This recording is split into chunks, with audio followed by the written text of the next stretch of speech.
Bradley Fisher. I'm a professor in gerontology and psychology here at the university, and I've been asked by Dr. Meyer to introduce you to the topic of aging as part of the course on lifespan development.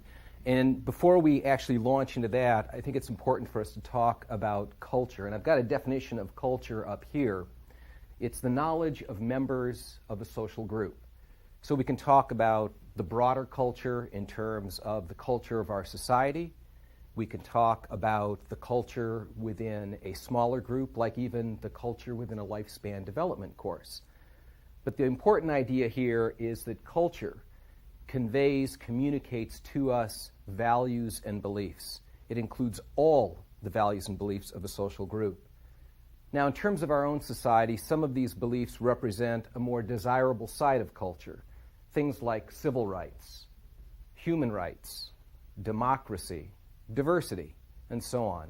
Things we are proud to represent ourselves with, to offer to other people as this is what our culture is about. But there are other values and beliefs that represent a side of culture that we may be less proud of, things such as sexism and racism. The important thing about culture as it relates to older adults and attitudes about aging, which is what we'll explore today, is that it shapes us and what we view as important. You and I, each of us have been shaped by culture. It gives us our attitudes and it gives us an overall worldview. Simple things like what's important. What is it we strive for in our lives? What do we see as the main goal of our lives? It shapes the way we think. It shapes ideas of right and wrong. It shapes ideas about how we ought to act and think. Culture gives us all of this. It comes to us through a process called socialization. Many of these beliefs are passed on to us from parent to child, including beliefs about older people.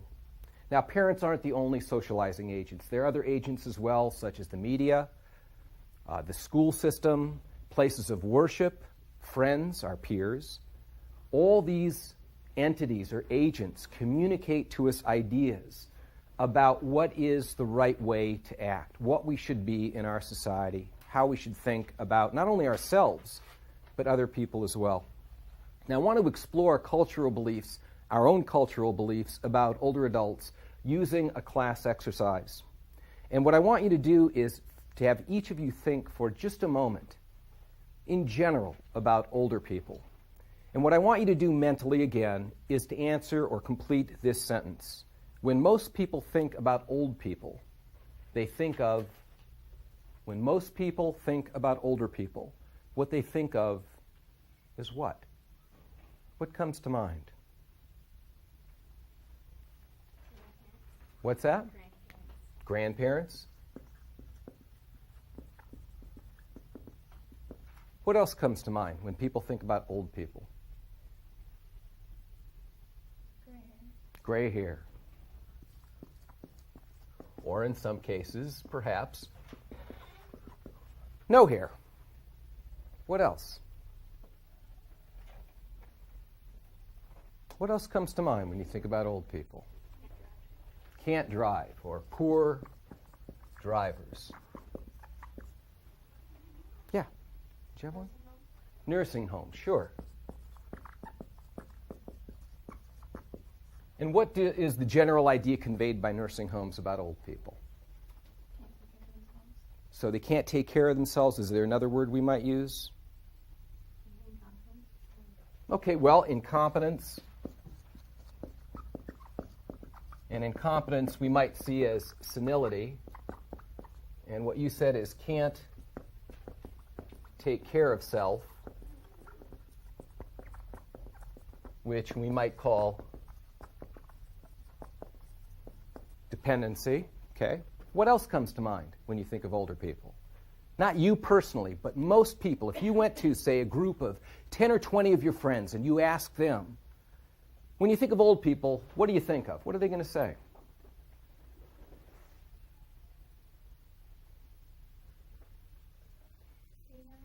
Okay. So we've got, yes, senile, sure. Senile? That's okay, thank you. You're thinking about it. I appreciate that. What else comes to mind? Certainly, this isn't an exhaustive list. Yeah. You kind of want it their way. Cranky?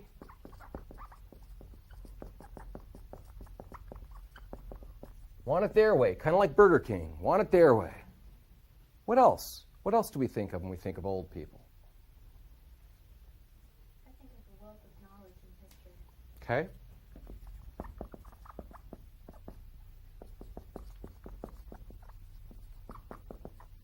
And we might shorthand that and say wisdom.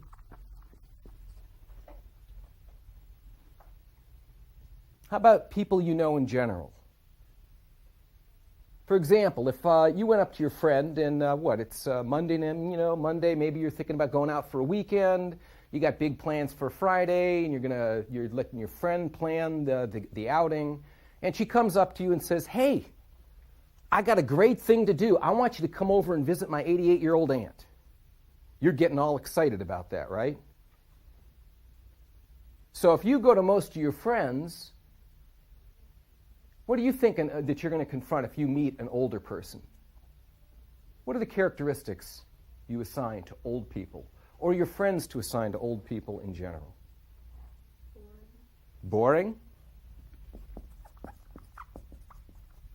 I had a grandfather who liked to tell stories over and over and over again. And it wasn't that they were different stories. Those I could tolerate. But the same stories? What else do you think of? Yeah. Older people in my life, they just like to listen. They like to listen. Okay. You walk into an old person's house. What's the thing that you notice? Okay. Old smell.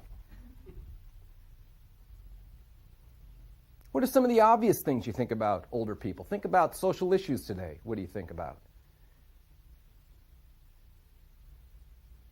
Anything come to mind? Medicare, sure. Medicare, Social Security. There's one obvious one I can think of that's still not up there. Bingo. Okay. And people play bingo typically when in their lives? Well, senior centers are when they're retired. Now, I don't know how it's going to work with this list, but let's take a look at the items on this list. And I want you to ask yourselves, which of these are positive and which of these are negative? And sometimes it's not always clear. Grandparents, positive or negative? Yeah, overall we think of grandparents, when we think of old people as grandparents, people who take care of us, they make us good cookies, things like that, take care of us. How about gray hair or no hair? Yeah, if you went bald, you'd think that it was a positive thing? It would just be a natural thing. Okay, a natural thing. How many of you want gray hair? Doesn't really bother you. But typically, do we think of gray hair as a positive or a negative? I mean, why do we go to all the effort of covering it up if it's a positive? So overall in our society, I mean, gray hair may be something we accept and personally accept, and I encourage that. But overall as a society, they make literally millions and millions of dollars. Not just on women, but primarily on women, on men too. For men, it's like just for men or Grecian formula. Essentially, what we're doing is covering up gray. How about poor drivers? Sure. Nursing homes? Sure. Incompetent, senility? Bingo. Positive. Okay, and what is positive about bingo? What is Interaction with others, and sometimes you win. Okay, so here we're dealing with, and we're just going to call it social activity, right? That's a positive. What about retirement? Positive or negative? It can be both. So it's positive why? You're done working. You have free time. Why would it be negative? Okay, so your income is typically cut, in half generally, depending on how much you've put away. There's even a broader idea of retirement.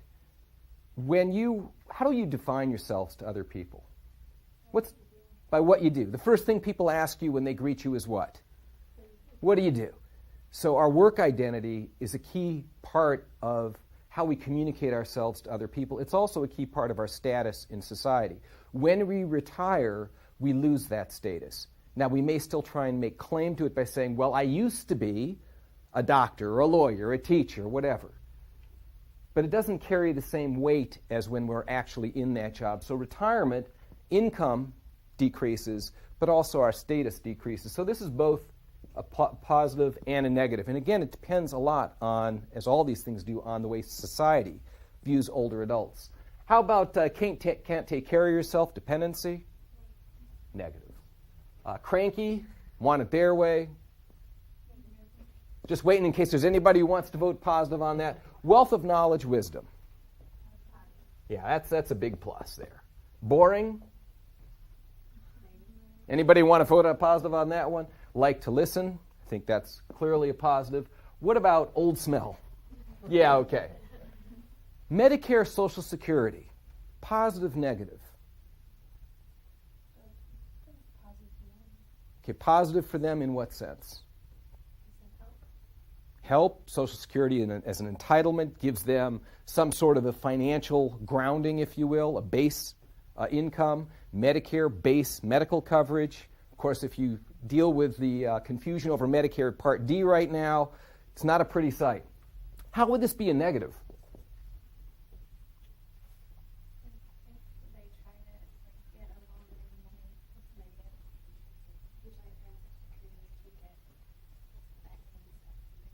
Okay, so you're saying about financially, in terms of an income, a loan from a bank, there may be some ramifications of that. How else is it? Think broadly in social terms.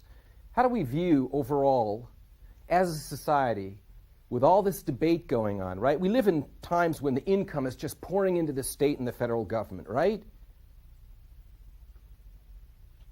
Wrong? Not happening that way, right? We're living very tight financial times. Fiscal budgets are pressed to the max, including the federal government. And so how does the rest of society view Social Security and Medicare? There may be some negative implications. What would those be?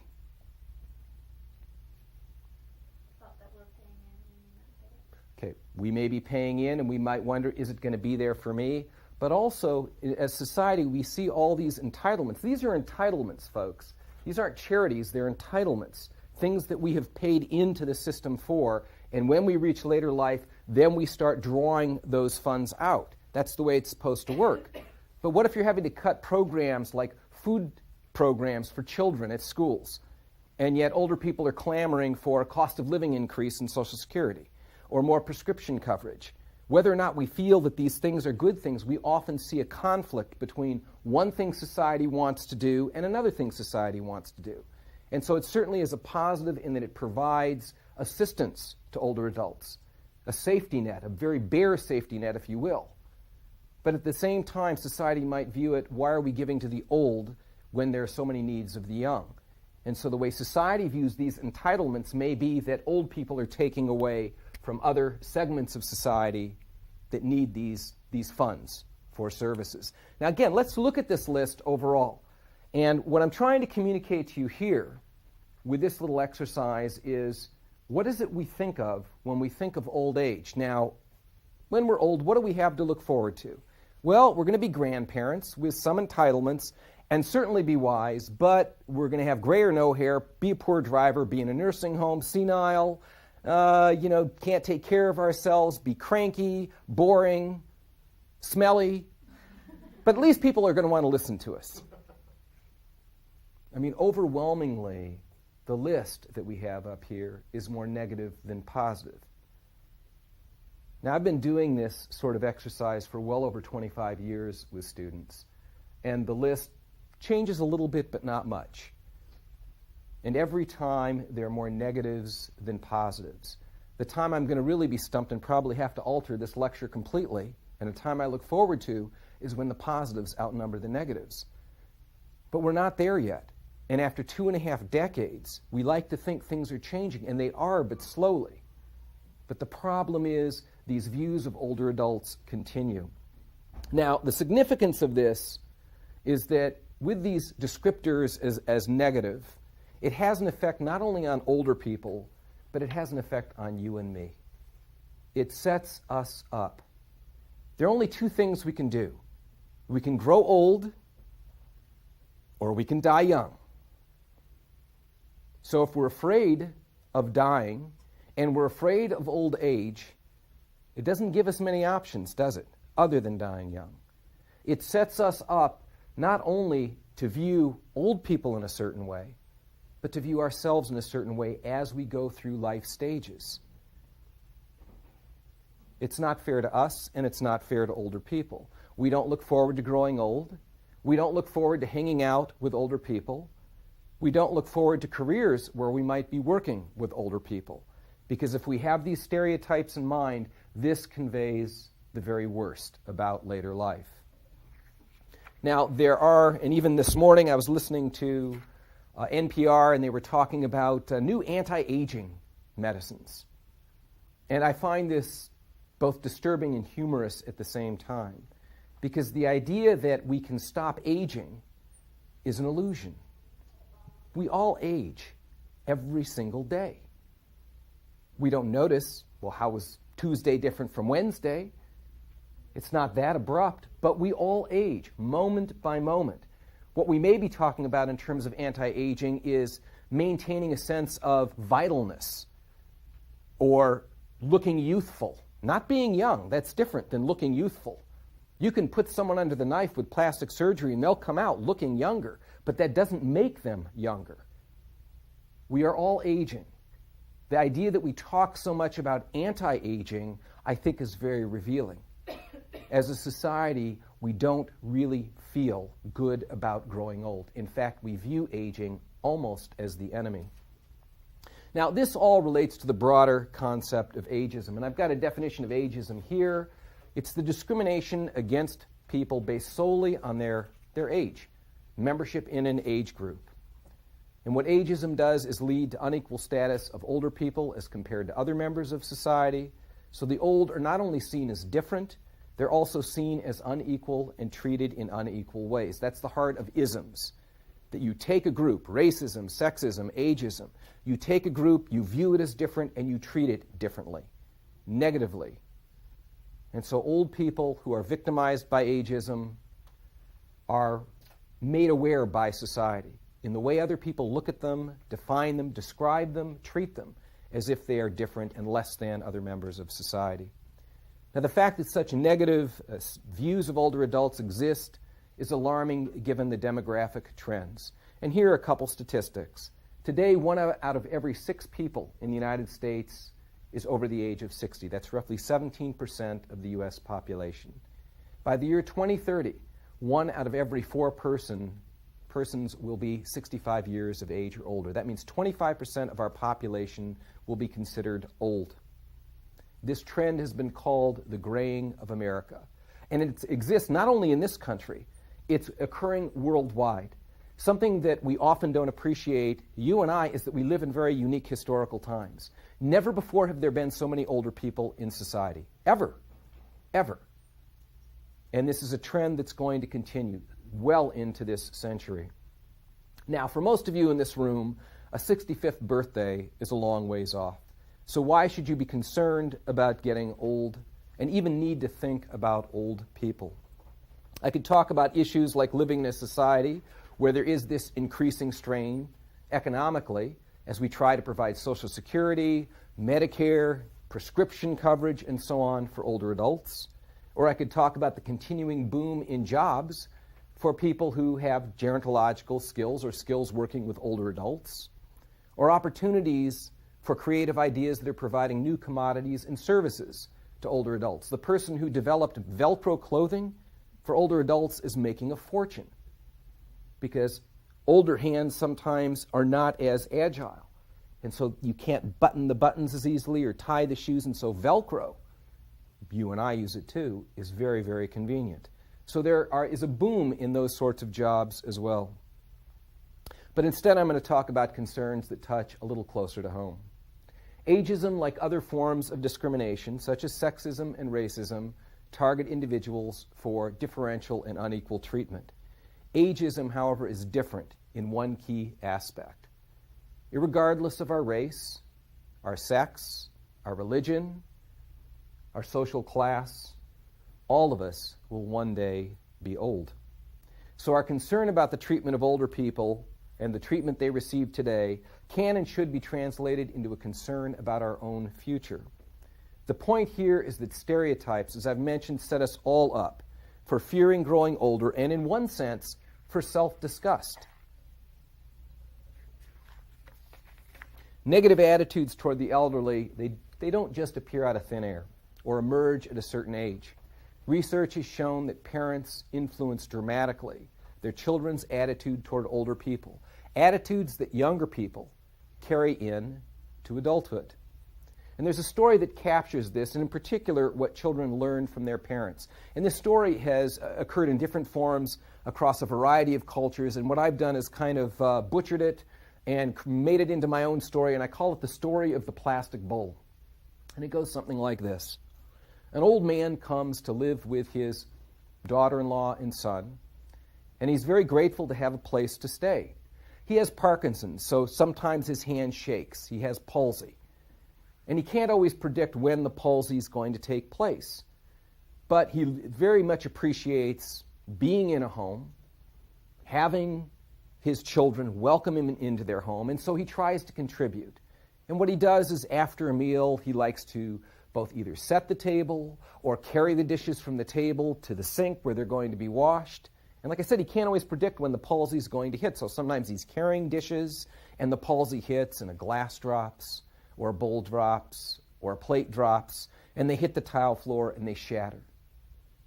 Well, the son and daughter-in-law try to be very tolerant of this, but after a while the daughter-in-law finally gets fed up and comes home one day and goes up to the old man who's sitting at the table and says, "Dad," and she sets down a plastic plate, a plastic bowl, and a plastic cup and says, "Dad, these are for you. Carry them to and from the table, to the sink, drop them. It doesn't matter, they won't break." Well, the old man is a little stung by this. I mean, he understands, but the whole point is not whether he breaks the dishes, but feeling like he's still contributing, still of some use. But he is grateful to have a place to stay, so he says nothing. The months go by, and the old man finally dies. And after the funeral, the daughter-in-law and son are in the kitchen, and they hear this outside, and they both go to check out what's going on, and here their daughter is sitting on the front porch, and she's scrubbing that plastic plate, that plastic bowl, that plastic cup, and they're both really very touched, and they say, "Honey, if you want to keep those as souvenirs of your grandpa, that's okay with us." And she looks up at them and says, "I'm not keeping them as souvenirs, I'm keeping them because one day you'll be old too." And the message is that children watch what we do. They watch what we do and they learn. We have no right to expect that our children will treat us any better in our old age than they see us treating our elders today. They watch what we do. When I talk to students about older people, it's not unusual for the students to feel that they have little in common with older members of society. Thinking about the generation gap, the change in social values, just the pace of social change, even the changes in mind and body as one ages. Some say that old people are very different from younger people. And I want to examine this with another class exercise. Think about what you want, say, 50 years from now or thereabouts, pretty much when you're 75. And I want you to think and complete another sentence in your head. When I'm 75, what I most want in my life is. When I'm 75, what I most want in my life is what? Yeah. A garden?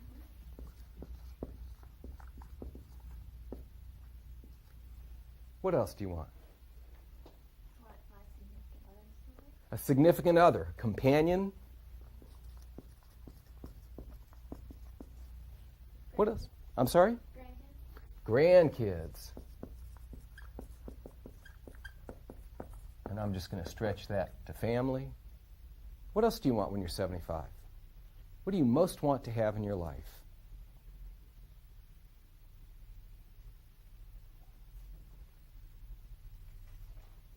Could go around the room. Health? Sure, health is one.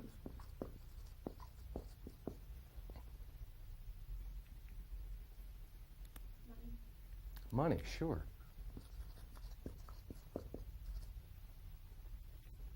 This side of the room's doing pretty good.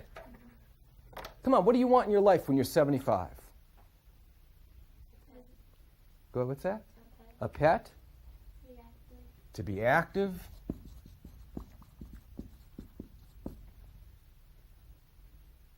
What else?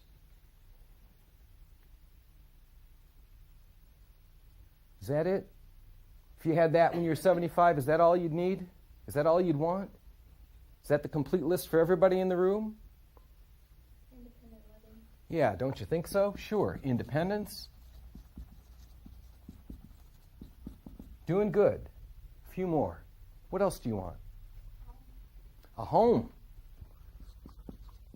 That seems important.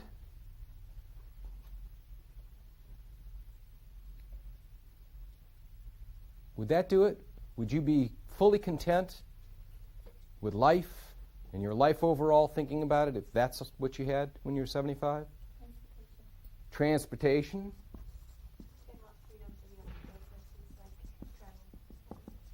Okay. Freedom, and we'll put travel.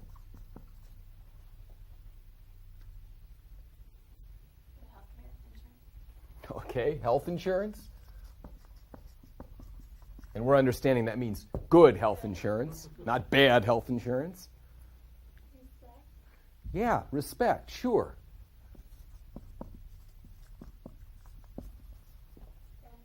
Friends, which we're viewing as different from companion and family. Think of at least a couple things up there. So if you had a companion or significant other, and you're 75, what might else you want in your life with that companion? Anything come to mind you might want with that companion? Go ahead. There you go. Great, Interesting. Death and sex, the two things we have the hardest time, that's one of the last ones to come out. So let's take a look at that list. I said that some people in our society have argued the old and what they want are very different than the young and what they want. Let's look at the things we have listed on the board. Having a garden, a companion, being active, independent, a pet, good health, grandkids or family, money, home, transportation, freedom to travel, health insurance, respect, friends, let alone sex.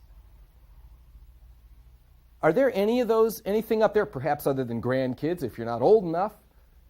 Is there anything up there now that we don't want in our lives right now?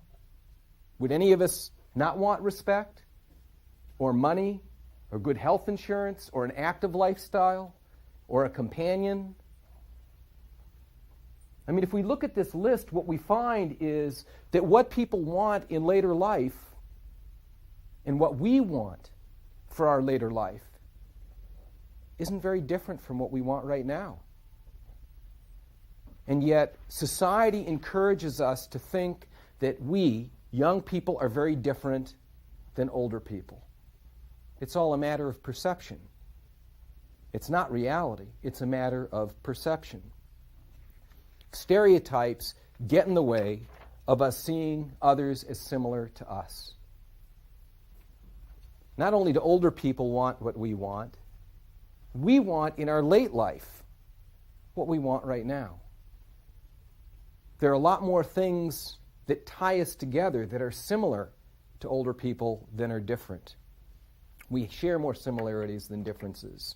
Just like you older people want to feel needed, wanted, useful, and respected. That doesn't change because you're old. When we take that away from people, this sense of purpose, We socially devalue them and set them up for feelings of low self-worth. Now, this is a class on lifespan development, and you've been in this class now for many weeks. So it would be fair for me to ask you, what do we mean by development? What do we mean? Growing? In what sense? Always.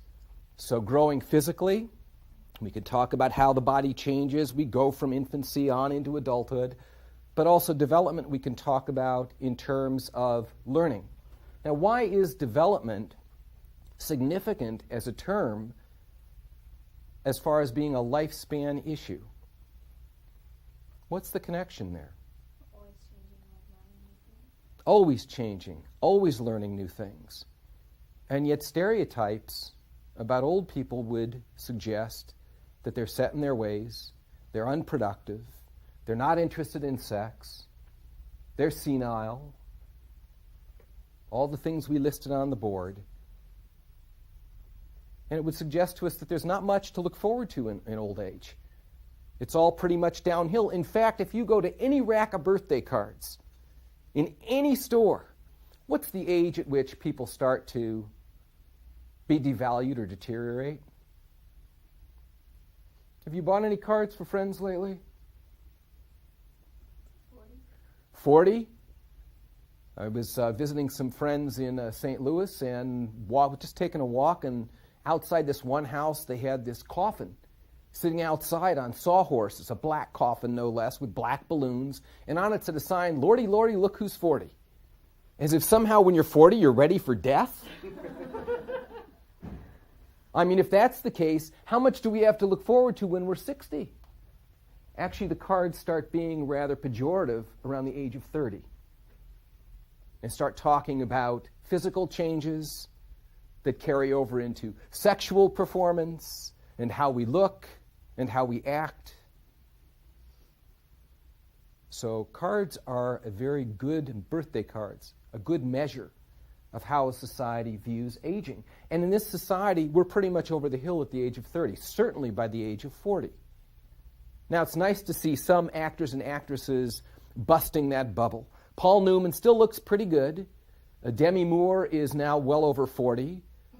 There are other models, male and female, that are over 40 and still active. This is a good sign. This is one of the marks of the changing aspects of our time. But the change is very slow. It's very slow. The important point here in terms of lifespan development is that growth is something that takes place across the entire lifespan, through all life stages. Every life stage greets us with a set of challenges, opportunities to learn, opportunities to grow, opportunities to not only understand ourselves, but others more deeply.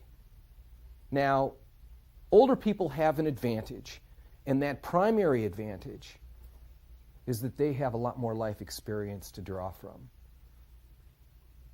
I don't know about you, but and I've been in this business for a long time, but when I walk into a room of older adults, let's say 70 and above, and there are like 20 older adults in the room, I don't just walk in and see 20 old people. And this happens every time I walk into a group of older people. What I see is 1,400 years of life experience. That's got to count for something. In terms of lifespan development, it's got to count for something. Now, there are a number of things we can do to help eliminate or at least reduce stereotyping and discrimination against older adults. First and always foremost is to work on our own attitudes. We can try to see each older person as unique rather than seeing them through a stereotype, essentially seeing older people the way we want to be seen.